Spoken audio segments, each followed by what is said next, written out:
Hi అండి, సంధ్యాస్ కిచెన్కి స్వాగతం. ఈరోజు రెసిపీ వచ్చేసి జొన్న అంబలి చేసుకున్నామండి.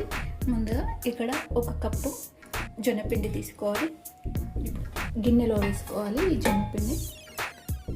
ఈ కప్పుతో జొన్నపిండి తీసుకున్నాం కదా, ఇదే కప్పుతో 8 కప్పుల వాటర్ తీసుకోవాలి.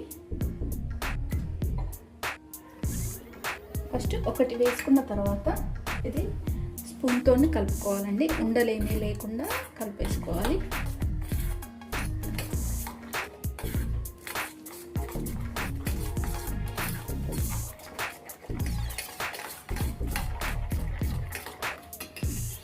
కలిపేసుకున్నాం కదా, మిగతా 7 కప్పుల వాటర్ వేసుకున్నాము.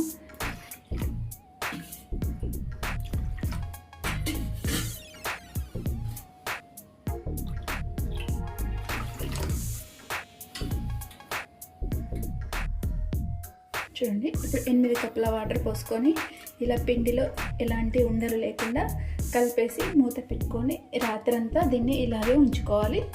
ఇప్పుడు రాత్రంతా ఇలా ఉంటుంది. రాత్రంతా నానబెట్టుకున్నాం కదా, మంచిగా పులిసిపోతుంది. కొంచెం మీద నురుగంతా తీసేద్దాము.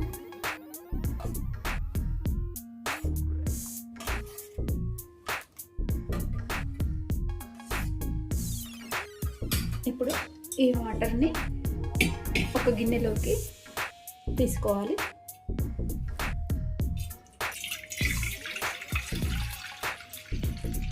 ఇలా వాటర్ అంతా తీసుకున్న తర్వాత ఈ పిండిని ఇలాగే ఉంచుకోవాలి. ఇప్పుడు ఇది స్టవ్ మీద పెట్టి మరిగించుకోవాలి. ఇప్పుడు ఇది స్టవ్ మీద పెట్టాను కదా, ఇది 1 నిమిషం పాటు మరగనివ్వాలండి. దీంట్లో ఉప్పు వేసుకుందాము. ఇక్కడ నేను 1 టీ స్పూన్ వరకు ఉప్పు వేస్తున్నాను. ఉప్పు వేసి ఇది కొంచెం ఒక మరుగు వచ్చే తర్వాత మరిగించుకుందాము.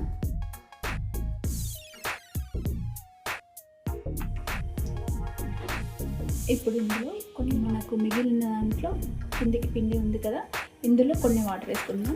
1 పావు కప్పు వరకు వాటర్ వేసుకొని ఒకసారి కలిపేసుకున్న తర్వాత ఇప్పుడు ఈ పిండిని మనకి నీళ్ళు మరుగుతున్నాయి కదా, ఈ పిండిని వేస్తూ కలిపేసుకోవాలి.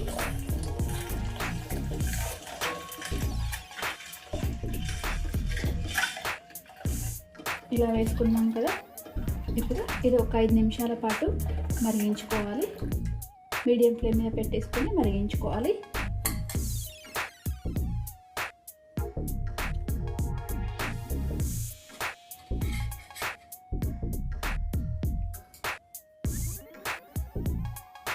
చూడండి, ఇప్పుడు ఇది మనకు 5 నిమిషాలు అయిపోయిందండి, మరిగింది. మనకు బ్యాటర్ అనేది ఈ విధంగా ఉండాలి, ఈ విధంగా పలుచగానే ఉండాలి. ఇది చల్లబడిన తర్వాత మనకు కొంచెం గట్టి పడుతుంది. అందుకని ఇప్పుడు ఈ విధంగా ఇంతే ఉండాలి. చూడండి, మరీ గట్టిగా లేదు, పలుచగా ఉంది. చల్లబడిన తర్వాత గట్టిగా అవుతుంది. ఇప్పుడు మీద నురగంతా కూడా ఒకసారి ఇలా తీసేసుకున్నాము.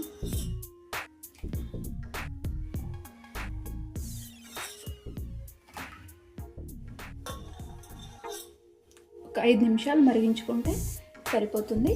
ఇప్పుడు స్టవ్ ఆఫ్ చేసేసుకొని దీన్ని పక్కన పెట్టుకుందామండి. ఒక 5 మినిట్స్ పక్కన పెడితే మనకు గోరువెచ్చగా అవుతుంది.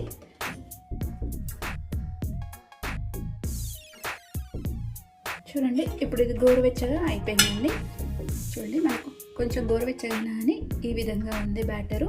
మనం చిక్కగా ఉంచుకున్నాం అనుకోండి, అది గట్టిగా అయిపోతుంది. గట్టిగా ఉంటే మనకు తాగడానికి అంత బాగుండదు. ఇప్పుడు ఒక గ్లాస్ తీసుకొని ఇందులో వేసుకోవాలి. నేనైతే ఇది పూర్తిగా పాతకాల పద్ధతిలో చేశానండి. పాతకాలంలో ఎలా చేసేవారో అలానే చేశాను. ఎప్పుడైనా తీసుకోవచ్చండి. బ్రేక్ఫాస్ట్లో పొద్దున మనకు మార్నింగ్ టిఫిన్స్ ఏమీ తీసుకోకుండా ఇది తాగితే ఎండాకాలంలో చాలా బాగుంటుందండి. చలవ చేస్తుంది, ఆరోగ్యానికి మంచిది. అలాగే బరువు తగ్గే వారికి కూడా ఇది చాలా మంచిది. ఎవరైనా సింపుల్గా ఈజీగా చేసుకోవచ్చండి. మన బాడీకి చలవ చేస్తుంది. ఈ రెసిపీ నచ్చితే మీరు కూడా ట్రై చేయండి. అలాగే లైక్ చేయండి, షేర్ చేయండి, నా ఛానల్ని సబ్స్క్రైబ్ చేయండి. Thanks for watching.